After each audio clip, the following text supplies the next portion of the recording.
Hello everyone, welcome back to target for IQ. आज की class में हम एक सुप्रीम कोर्ट का जजमेंट के बारे में बात करेंगे जो कि डील करता है सेक्शन 313 ऑफ सीआरपीसी, जिसमें एक्यूज की ड्यूटी है या राइट है, जिसमें वो अपनी जो इंक्रीमेटिंग सर्कमस्टेंसेस आए हैं उसके अगेंस्ट जो एविडेंसेस आए हैं उसके बिहाफ पर जाकर यानी उन एविडेंसेस को गलत प्रूव कर सकता है। उस बारे में सेक्शन 313 बात करता है।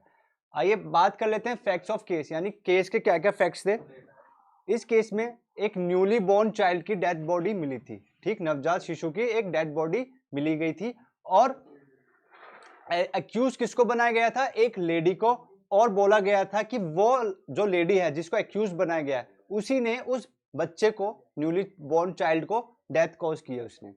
शी वॉज लिविंग अलोन, यानी कि वो जो औरत थी जिसको एक्यूज बनाया गया है वो अकेली रहती थी and had also entered into a relationship with a man with whom she was pregnant. और इस फैक्ट्स में ये भी बोला गया है, यानी जो केस के फैक्ट्स थे उसमें ये भी था कि वो जो लेडी थी जिसको एक्यूज बनाया गया है उसके संबंध किसी उसी के गांव से किसी लड़की के साथ थे और वो लड़की जिसको एक्यूज बनाया गया वो प्रेग्नेंट थी।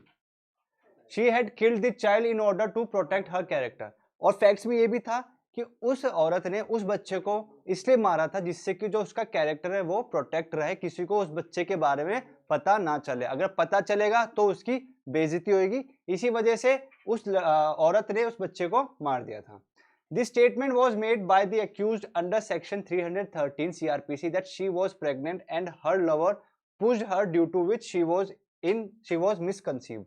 उस औरत ने बोला था 313 की स्टेटमेंट में कि मैं प्रेग्नेंट तो थी बट मेरा जो लवर था उसने मुझे धक्का दिया, मैं नीचे गिरी और उस वजह से मुझे मिसकंसीव्ड हो गया था। ये जो एविडेंसेस आए उस बेसिस पे ट्रायल कोर्ट और हाई कोर्ट ने उसको कन्विक्ट कर दिया। किस बेसिस पे किया? Court relied on the facts that she was living alone and got pregnant bye her lover. Nobody nobody other than accused could have killed the child. Court ने बोला कि हम इस फैक्ट्स पे रिलाई करते हैं कि वो जो औरत थी वो अकेली रहती थी, वो किसी और के साथ नहीं रहती थी और उसके अलावा उस बच्चे को कोई और नहीं मार सकता क्योंकि वो अकेली रहती है। और ये भी कोर्ट ने बोला था कि ये जो औरत है ये इस फैक्ट को प्रूव करने में फेल हो गई थी कि उसके साथ यानी कि उस औरत के अलावा भी कोई उस बच्चे को मार सकता है। यानी कि ये जो एक्यूज थी ये इस फैक्ट को प्रूव करने में फेल हो गई, यानी कि वो बेसिकली इस केस में वो साइलेंट थी। उसने इस बारे में कोई भी बात नहीं बोली, ना ही कोई एविडेंस दिया कि क्या उसके बिहाफ पर या उसके अलावा कि क्या उस बच्चे को कोई और मार सकता है। इस पॉइंट पे उसने कोई एविडेंसेस नहीं दिए। The accused was also silent on the fact that who else could have killed, ये मैंने अभी बताया। ठीक, तो कोर्ट ने इस बेसिस पे, हाई कोर्ट और ट्रायल कोर्ट ने इस बेसिस पे एक्यूज को कन्विक्ट कर दिया। जब कन्विक्ट कर दिया, एक्यूज सुप्रीम कोर्ट गई और सुप्रीम कोर्ट ने क्या बोला? Accused has the duty to disclose all the incriminating circumstances evidence against her. देखो, इंक्रिमिनेटिंग सर्कमस्टेंसेस या एविडेंस वो सिचुएशन होती है जिसमें अगर प्रोसिक्यूशन ने कोई एविडेंस दिया और वो एविडेंस एक्यूज के खिलाफ जा रहे हैं तो हम उस चीज को इंक्रिमिनेटिंग सर्कमस्टेंस या एविडेंस बोलते हैं। ठीक, तो सुप्रीम कोर्ट ने यही बोला है कि एक्यूज की 313 की जो स्टेटमेंट है उसमें उसका ये राइट है कि जो भी एविडेंसेस उसके अगेंस्ट आए हैं वो उन एविडेंसेस को गलत प्रूव कर सके। तो सुप्रीम कोर्ट का पहला पॉइंट ये था। दूसरा था she has a right to privacy and her own body and reproductive choices, यानी कि कोर्ट ने बोला कि एक्यूज का राइट है, राइट टू प्राइवेसी, और उसका ये भी राइट है कि पास्ट में उसके क्या क्या रिप्रोडक्टिव चॉइसेस हुए हैं वो ये चीज डिस्क्लोज ना करे। क्योंकि अभी हमने पढ़ा था फैक्ट्स में, उसने ये बोल दिया था कि हाँ वो प्रेग्नेंट थी, बट हम अगर वो चाहे तो वो ये चीज डिस्क्लोज ना करे। क्यों? क्योंकि उसका राइट ऑफ प्राइवेसी है, वो ये चीज डिस्क्लोज नहीं कर सकती अगर वो चाहे कि उसके पास में किस किस से संबंध रहे हैं या उसने क्या क्या रिप्रोडक्टिव चॉइसेस लिए हैं, कि पहले भी क्या वो प्रेग्नेंट थी, क्या पहले उसने अबॉर्शन कराया, ये चीज अगर वो चाहे तो डिस्क्लोज नहीं करेगी आर्टिकल 21 के तहत। थर्ड पॉइंट, सुप्रीम कोर्ट ने बोला prosecution was failed to establish the identity of the child, that is prosecution. इसमें बोला गया है कि जो प्रोसिक्यूशन केस था यानी जो स्टेट केस लड़ रहा था वो फेल हो गया था चाइल्ड की जो आइडेंटिटी है और जो एक्यूज की आइडेंटिटी है उनको मैच करने में। यानी कि प्रोसिक्यूशन ने जो चाइल्ड का डीएनए था यानी ब्लड सैंपल और जो एक्यूज का ब्लड सैंपल था उसको मैच नहीं करा। इस मैच नहीं करने की वजह से जो चाइल्ड था और जो एक्यूज थी उनकी आइडेंटिटी मिक्सअप नहीं हुई, यानी कि उनका कोई उनके बीच में संबंध क्या है, क्या वो उसकी सच में मदर है, ये चीज प्रोसिक्यूशन फेल हो गया था प्रूव करने में। तो थर्ड पॉइंट फोर्थ क्या लिखा है, mere pregnancy of accused does not itself tell the whole story. Court ने बोला खाली कि ये फैक्ट कि वुमेन प्रेग्नेंट है तो हम ये नहीं बोल सकते कि पूरी स्टोरी का मतलब आ गया है सामने कि एक्यूज ने उस चाइल्ड की डेथ कॉज करी है। ठीक, burden of proof is upon the prosecution side to prove the guilt of accused. Court ने बोला है कि जो बर्डन ऑफ प्रूफ है वो एक्यूज की साइड ही है कि वो प्रूव करे कि एक्यूज ने ही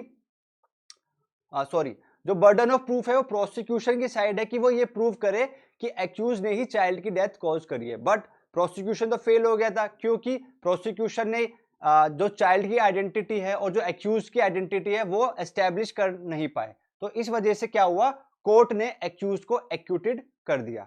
इसी के साथ साथ कोर्ट ने क्या करे, कुछ फॉलोइंग प्रिंसिपल्स को भी लेट डाउन करा, जो कि हम अगर प्रीलिम्स में क्वेश्चन आता है 313 सीआरपीसी में से, तो अगर हम ये प्रीलिम्स में ये पॉइंट्स मेंशन कर दें तो काफी हमारे लिए अच्छा हो जाएगा। क्या पहला पॉइंट क्या लिखा, पहला प्रिंसिपल है the intent is to establish a dialogue between the court and the accused. यानी कि कोर्ट ने बोला है कि जो सेक्शन 313 है बेसिकली वो जो कोर्ट और एक्यूज के बीच में जो वार्तालाप होता है वो उस चीज से रिलेटेड है। क्यों, क्योंकि हम 313 में एक्यूज को एग्जामिन करते हैं, उसके स्टेटमेंट्स लेते हैं। ठीक, this process benefits the accused and aids the court in arriving at a final verdict. अब इस कोर्ट ने बोला है कि ये जो प्रोसेस होता है 313 का वो एक्यूज को तो बेनिफिट करता ही करता है। क्यों, कैसे बेनिफिट करेगा, ऐसे करेगा कि जो एविडेंसेस एक्यूज के खिलाफ आए हैं तो एक्यूज उन एविडेंसेस को गलत प्रूफ कर सकता है, यानी अपनी स्टेटमेंट में बोल सकता है ये जो एविडेंसेस मेरे खिलाफ आए हैं ये सही नहीं है। ठीक, तो बेनिफिट ऐसे करेगा और कोर्ट की मदद कर सकता है फाइनल वर्डिक्ट में, यानी कि जो कोर्ट का जजमेंट आएगा 313 की स्टेटमेंट वहां पे भी कोर्ट के लिए हेल्पफुल हो सकती है। तो पहला प्रिंसिपल ये था। दूसरा, the process in this section is not a matter of procedural formality but is based on the cardinal principle of natural justice. Court ने बोला कि जो 313 की जो स्टेटमेंट्स हैं, ठीक, वो खाली ही प्रोसीजरल नहीं है कि जो सीआरपीसी में लिख दिया बस ये हमें करनी ही करनी है। इसके पीछे एक नेचुरल जस्टिस भी है। नेचुरल जस्टिस कैसे, कि हमको दोनों पार्टीज को सुनना है। प्रोसिक्यूशन ने अपना केस रखा, अब एक्यूज 313 में अपना केस रखेगी, यानी कुछ स्टेटमेंट देगी उस जो एविडेंस उसके खिलाफ आए हैं उसके अगेंस्ट। तो यहाँ पे ये लिखा है ऑडी ऑल्ट्रम पार्टम, यानी कि दोनों पार्टीज को सुनना, ये नेचुरल जस्टिस को फेवर करता है। ठीक, तो ये हमारा दूसरा प्रिंसिपल हो गया। तीसरा है the accused has a right to remain silent. इसमें बोला है सुप्रीम कोर्ट ने कि 313 में एक्यूज के पास ये भी राइट है कि अगर उससे जो क्वेश्चंस पूछे जा रहे हैं वो उसमें चुप भी रह सकते हैं। फोर्थ, द एक्यूज्ड मे और मे नॉट एडमिट इन्वॉल्वमेंट और इंक्रिमिनेटिंग सर्कमस्टेंसेस और may even offer an alternative version of events. तो 313 में जब एक्यूज का एग्जामिन होता है तो वो दूसरी कहानी भी सुना सकते हैं। ठीक, ये भी बोल सकते हैं कि जो मैंने ऑफेंस किया है ये ऑफेंस मैंने नहीं करा, ये जो इंक्रिमिनेटिंग एविडेंसेस मेरे खिलाफ आए हैं ये तो है ही नहीं, मुझे जबरदस्ती फंसाया गया है। तो 313 में एक्यूज चाहे तो ये सब भी बोल सकता है और ये बोलने के बावजूद भी उस पे फॉल्स एविडेंस के चार्जेस नहीं लगेंगे। लास्ट बोलता है, लास्ट प्रिंसिपल है this statement is to be read as a whole, one part can not be read in isolation. यानी कि 313 में जो स्टेटमेंट है वो सारी स्टेटमेंट को कंसीडर किया जाएगा, ना कि अगर 5 स्टेटमेंट दी तो 5 में से सपोज करो 4 तो उसने अपने फेवर में बोल दी और एक स्टेटमेंट ऐसी दे दी जो उसके अगेंस्ट जा रही है। तो ऐसा नहीं कि खाली हम जो उसके अगेंस्ट स्टेटमेंट गई है हम उसको यूज करें। तो कोर्ट ने बोला जितनी स्टेटमेंट उसने दी है हम उसको कंसीडर करेंगे एज अ होल, ना कि किसी एक पार्ट को ले लेंगे और उसके अगेंस्ट हम यूज कर देंगे। तो ये 5 प्रिंसिपल सुप्रीम कोर्ट ने लेट डाउन किए थे इस केस में। प्रीलिम्स में मेंस में अगर क्वेश्चन बनता है तो हम इस केस को मेंशन करके ये प्रिंसिपल्स भी लेट डाउन कर सकते हैं। काफी हेल्पफुल होगा हमारे प्रीलिम्स पॉइंट ऑफ व्यू से। मिलते हैं नेक्स्ट वीडियो में। Thank you.